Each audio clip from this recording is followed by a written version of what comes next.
বড় মঞ্চে বাংলাদেশের সাথে খেলা পড়লেই চাপে থাকে ভারত বললেন সাবেক নির্বাচক হাবিবুল বাশার। তিনি বলছেন চ্যাম্পিয়ন ট্রফিতে সেমিফাইনাল খেলার স্বপ্ন নিয়েই মাঠে নামা উচিত টাইগারদের। অন্যদিকে আশরাফুল বলছেন ভালো করতে হলে ম্যাচ বাই ম্যাচ এগোতে হবে বাংলাদেশ দলকে। ভারত খুব ভালো দল, কিন্তু চাপে পড়তে পছন্দ করে না। আমরা কিন্তু দেখেছি কয়েকবার চাপে ভেঙে পড়তে, এবং তারা আসলে যখন বাংলাদেশের সাথে খেলে আমার মনে তারা একটু বাড়তি চাপেই থাকে। বিশ্ব আসরে ভারতের সাথে ম্যাচ মানেই বাড়তি উন্মাদনা। মাঠের ক্রিকেটেও তার প্রভাব চোখে পড়ে প্রতিনিয়ত। দুই দলের দর্শকদের মতো ক্রিকেটাররাও মাঠে সর্বশক্তি প্রয়োগ করে জয় ছিনিয়ে নিতে।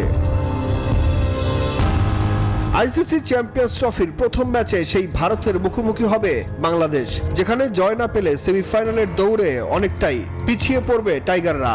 জাতীয় দলের সাবেক নির্বাচক হাবিবুল বাশার বলছেন ভারতের সাথে জয় খুবই গুরুত্বপূর্ণ। আমার মনে হয় আমাদের দলটা তখনই ভালো খেলে যখন আমরা টিম গেম খেলি। কিছু খেলোয়াড় আছেন ডেফিনেটলি, আমাদের বোলার এখন খুব ভালো করছেন, তাসকিন ইজ ওয়ান্ডারফুল। আমরা রানার পেসটা দেখেছি, সব আমাদের ব্যাটিংয়ে তানজিদ তামিম খুব ভালো করছেন। আমার মনে হয় যে টিমটা আমাদের ভালো, কিছু পারফর্মার আছেন, বাট যখন আমরা বড় টুর্নামেন্ট স্পেশালি বৈশ্বিক টুর্নামেন্ট যখন খেলতে যাই তখন আমাদের টিম গেম খেলাটা খুব ইম্পর্টেন্ট। মোহাম্মদ আশরাফুলের মতে চ্যাম্পিয়ন্স ট্রফিতে ভালো করতে হলে ম্যাচ বাই ম্যাচ এগুতে হবে শান্তর দলের। সেমিফাইনাল তো আমাদের সবারই হয়তো আমরা আশা করি, আমরা যারা দর্শক আছি বা আমরা যারা এক্স ক্রিকেটার, তো ওই লক্ষ্যটা চিন্তা না করে আমার মনে হয় যে ম্যাচ বাই ম্যাচ চিন্তা করা উচিত। বিপিএলে ম্যাচ না পেলেও চ্যাম্পিয়ন্স ট্রফির মূল আসরে রান পাবে শান্ত, বলছেন আশরাফুল। যারা ভালো খেলেছেন তাদের তো আলাদা একটা কনফিডেন্স থাকবে ডেফিনেটলি। যে কোনো লেভেলে আপনি রান করেন এটা আপনাকে কনফিডেন্স দেবে, রান করা, উইকেট নেওয়া।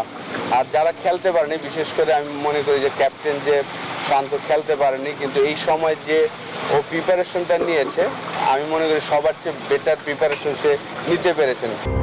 আগামী 19 ফেব্রুয়ারি মাঠে গড়াবে চ্যাম্পিয়ন্স ট্রফি। ভারতের সাথে টাইগারদের প্রথম ম্যাচ 20 ফেব্রুয়ারি, আর নিউজিল্যান্ড ও পাকিস্তানের মুখোমুখি হবে 24 ও 27 ফেব্রুয়ারি।